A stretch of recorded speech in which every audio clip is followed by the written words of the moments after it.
बिस्मिल्लाहिर्रहमानिर्रहीम।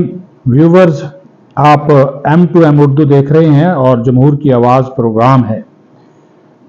अली अमीन गंडापुर, वज़ीर आला खैबर पख्तूनख्वा और वज़ीर आज़म शहबाज शरीफ आज नेशनल एपिक्स कमेटी के इजलास में आमने सामने आए और इशू था 26 नवंबर के वाक़यात की तहकीकात और अली अमीन गंडापुर के वो इल्ज़ामात जो मुख्तलिफ फोरम्स के ऊपर वो और उनकी जमात लगाती रही है कि वहाँ पर बहुत ज़्यादा तादाद में शहादतें लोगों की, आम लोगों की, PTI के कारकुनों की हुई हैं। वही फिगर्स कभी 278, कभी 300, कभी 12, कभी 16, कभी 13 के फिगर्स जो हैं वो आते रहे। तो आज ये बहुत बड़ा फोरम था जिसके ऊपर वज़ीर आज़म शहबाज शरीफ ने जब ये बात की कि 26 नवंबर को जो वफाकी दारुल हुकूमत में हुआ, जो चढ़ाई की गई, इस तरह की चढ़ाई नहीं होनी चाहिए। फिर उसके बाद सोशल मीडिया के ऊपर जो प्रोपेगेंडा किया गया लाशों के बारे में और खून के बारे में, जो आर्टिफिशियल इंटेलिजेंस के ज़रिए जो यहाँ पे गेम खेला गया, तो उसके ऊपर उन्होंने बात की। उन्होंने कहा कि ये डिजिटल जो दहशतगर्दी है इसका कला करना भी ज़रूरी है, ये फेक न्यूज़, ये जाली खबरें, इसका कलाकमा करना भी बहुत ज़रूरी है। तो उसके ऊपर अली अमीन गंडापुर जो है वो फट पड़े और उन्होंने कहा कि वज़ीर आज़म साहब, आपको ये बात नहीं करनी चाहिए थी, लेकिन अगर आपने ये बात कर ही दी है तो फिर मैं आपको बताता हूँ कि यहाँ पे अच्छा अब एक नया फिगर दे दिया और इतने बड़े फोरम पे उन्होंने कहा 13 लोग जो है वो हमारे जो है उनके मुताबिक उन्होंने कहा शहीद हुए हैं और सैकड़ों जो हैं वो ज़ख्मी हैं और पता नहीं 45, 50, 55 उन्होंने कहा जी वो लापता हैं, उनका पता नहीं चल रहा। तो उन्होंने कहा कि बिल्कुल हुआ है और अगर आपने इसकी तहकीकात करवानी है तो फिर जो है वो आप जो है वो जुडिशल कमीशन बनाएं। हमारा मुतालबा है कि 9 मई के लिए भी जुडिशल कमीशन बनाएं और 26 नवंबर के लिए भी जुडिशल कमीशन बनाएं, वरना हम तो माफ़ी मांगने वाले नहीं हैं। हालांकि जो 19 मुजरम थे जो 9 मई के वाक़यात में मुलव्वज़ बाकायदा इतराफ़ जुर्म करके मान के फिर उन्होंने माफ़ी मांगी, उनको रिलीज कर दिया गया। उस माफ़ी मांगने को ये खुशाइन करार देते हैं अली अमीन गंडापुर। उनके माफ़ी मांगने को उनकी पार्टी खुश आइन करार देती है, लेकिन खुद माफ़ी नहीं मांगते, खुद कहते हैं जुडिशल कमीशन बनाए। तो वो जो रिहा हो गए हैं, जिन्होंने माफियां मांग ली हैं, वो इतराफ़ जुर्म कर लिया है, तो फिर किस जुडिशल कमीशन की ज़रूरत है गंडापुर साहब? ये बात भी है। फिर इतने बड़े प्लेटफॉर्म के ऊपर जहाँ पे सारी कार्रवाई जो है वो खुफिया होती है और उसको बाहर नहीं निकाला जाता, आप कार्रवाई आपने अफशा कर दी, कार्रवाई आप बाहर लेकर आ गए, तो उसका क्या मतलब है?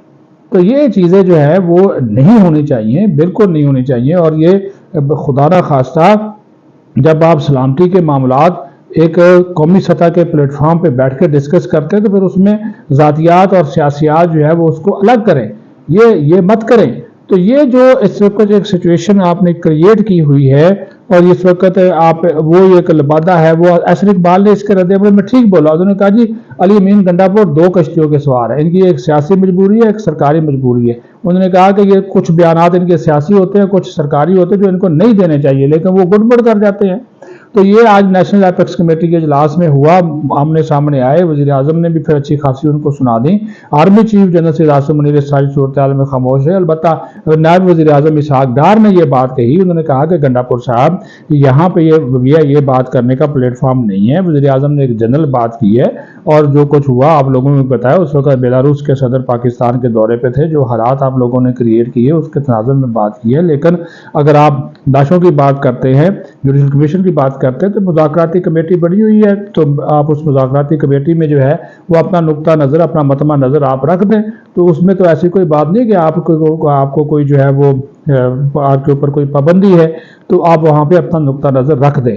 तो उसके ऊपर फिर जो है वो फिर थोड़ा सा माहौल जो है वो ठंडा हुआ। लेकिन गंडापुर साहब को चाहिए कि इस तरह की चीज़ों को जो है वो अगर कोशिश करेंगे तो वो अवॉइड करेंगे तो बेहतर ही होगा। दूसरा जो इशू है ये कौम लूत के खारजी, एक वो बयान खबर सामने आ गई कि इनके अपने ही जो लोग हैं खारजियों के, ये अपने साथियों को जिनसी तशद्दुद, ज़्यादती का निशाना बनाते हैं।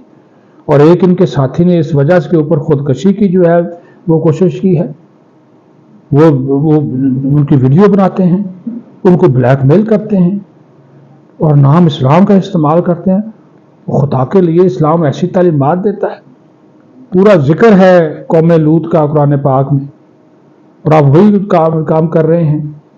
पहले ही इनके बारे में ये मशहूर है और ये ऊपर से اب یہ چیزیں منظر عام پر آنا شروع ہو گئی، تو عام لوگوں کے بارے میں ان کا کیا حال ہوگا اگر یہ اپنے ہی ساتھیوں کو بخشتے نہیں ہیں، ان کے اوپر ظلم و ستم کرتے ہیں، اپنے جو نوجوان لڑکے بھرتی ہوتے ہیں اور ان کی باقاعدہ سے جنسی تشدد کی ویڈیوز بناتے ہیں، ان کو پھر بلیک میل کرتے ہیں اپنے مقاصد کے لیے، آپ کی حوث پوری نہیں کرتے، تو بھائی یہ ایک نیا چہرہ ہے، اس کو بھی جو ہے وہ دیکھنے کی جو ہے وہ ضرورت ہے۔